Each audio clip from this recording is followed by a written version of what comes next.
I had a purpose before everybody had an opinion. The 0-2 pitch, swing and a miss, struck him out. You want Philly? Chase Utley, you are the man. You come out backyard and you try to start something, you always get your butt kicked. The prayers have been answered. How about those Eagles, baby? And Rio Muto can run for days. Can you feel what's about to happen on this field, man? A perfect game. Roy Halladay has thrown the second perfect game in Philadelphia Phillies history. All right, is this thing on?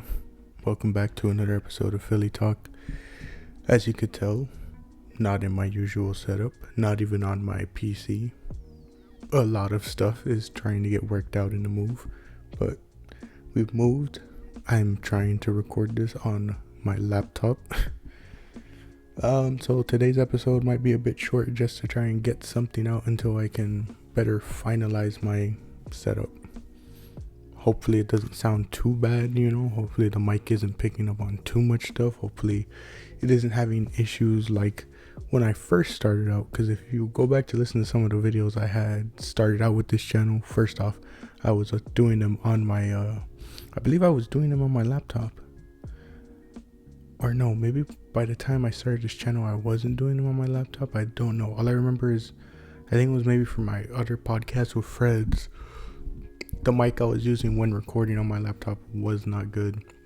It would make these little weird noises in the back, so hopefully we're having none of that type of audio issue here.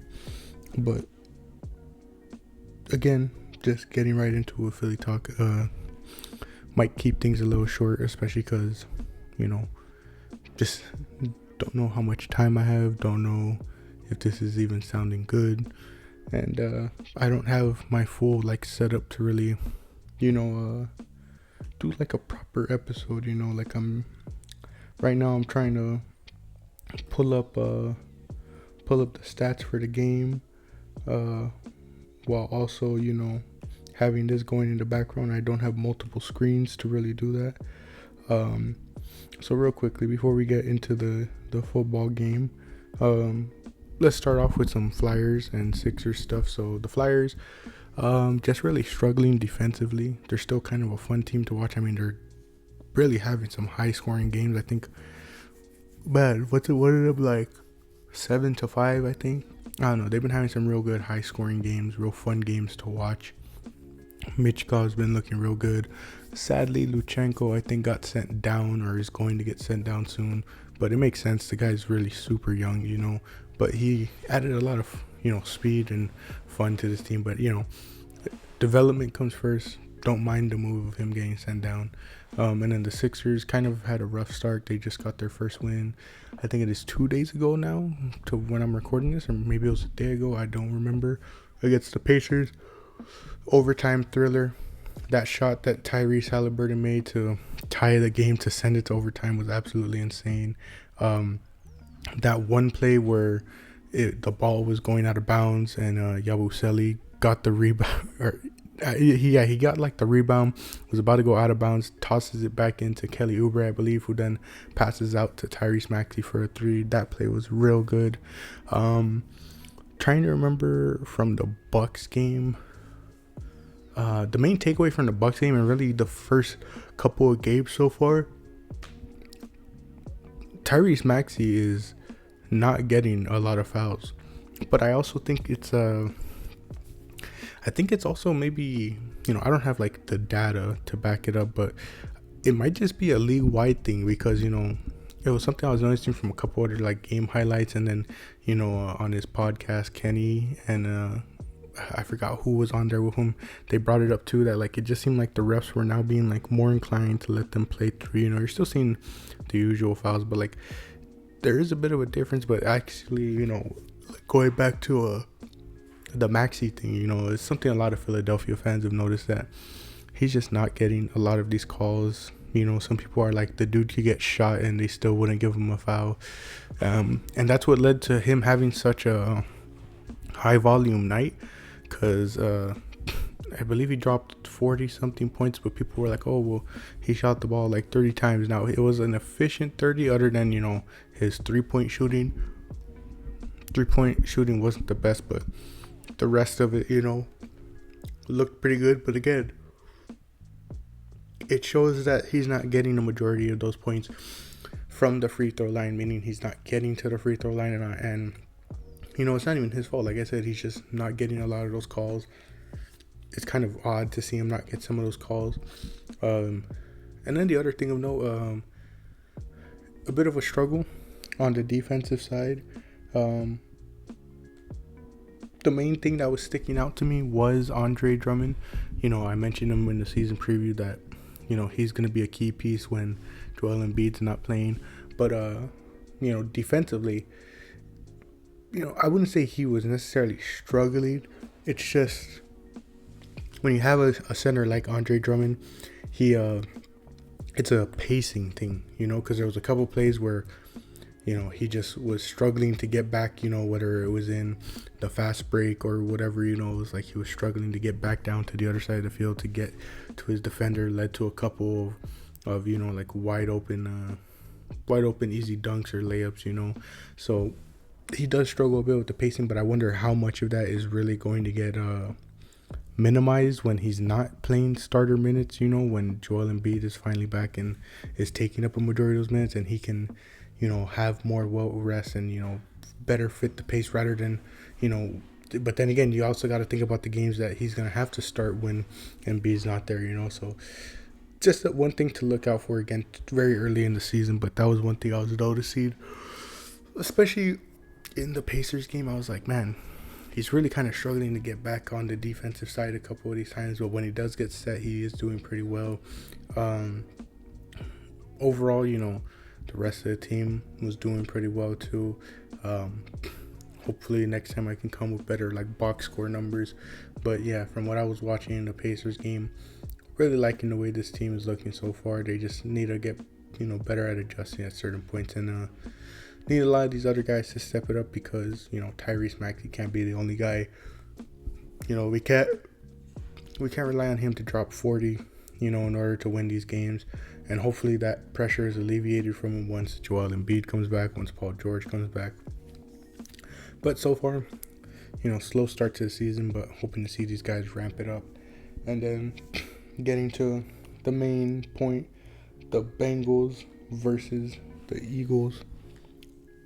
Dare I say Jalen Hurts' best game this season, maybe?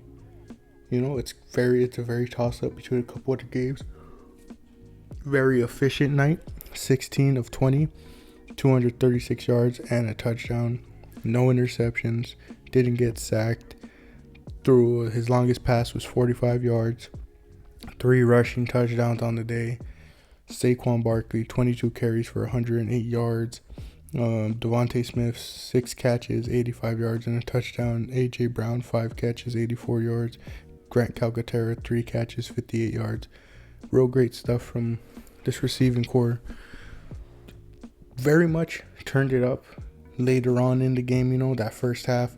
Or not necessarily the first half, sorry. The first quarter, the Bengals just really ate up that clock. Like by the time they scored, I think there was only like 5 minutes left in the quarter. So, no, it's not like the Eagles who don't, but again, it's continuing. I mean, this time it's not their fault, but it's continuing that streak of like not scoring in the first quarter. But they came out doing pretty well. 10 in the second, 14 in the third, 13 in the fourth. Did a pretty good job. Pretty much ran away with this game. Other than a couple of, other than the first drive and a couple of other plays where they were just allowing Burrow to, oh my gosh, why am I forgetting the term for it?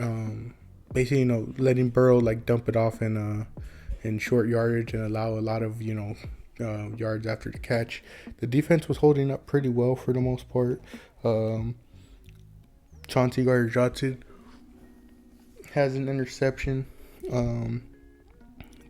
Nolan Smith and Milton Williams both got credited with half a sack. 12 combined tackles for Zach Bond. Nolan Smith and Nakobe Dean both had a quarterback hit. There was a forced fumble, which Nakobe Dean recovered.